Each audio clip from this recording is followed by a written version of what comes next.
Heritage నుంచి లేకపోతే కొన్ని సంస్థల నుంచి వస్తున్నటువంటి పాలు పూర్తిగా కల్తీ. కానీ ప్రభుత్వాలు వాటిని ఇగ్నోర్ చేస్తున్నాయి. వాళ్ళ ఆస్తులు పెంచుకోవడానికి, వాళ్ళ బిజినెస్లు పెంచుకోవడానికి. నిన్న చూడండి, కల్తీ నెయ్యి వ్యవహారం ఎందుకు వచ్చింది బయటికి.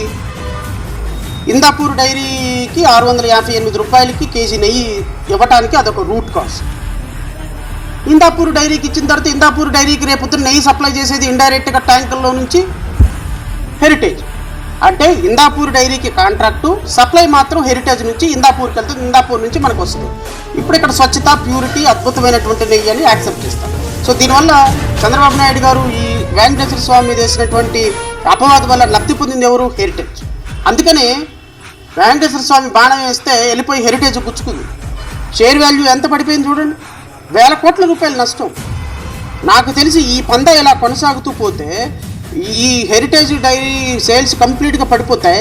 వాళ్ళ ఆర్థిక మూలాలు కూడా రేపొద్దున శ్రీవారిని వారితో పెట్టుకున్నందుకు రాజకీయంగా నష్టపోతారు, ఆర్థికంగా నష్టపోతారు, సామాజికంగా నష్టపోతారు, మానసికంగా ఆల్రెడీ నష్టపోతారు.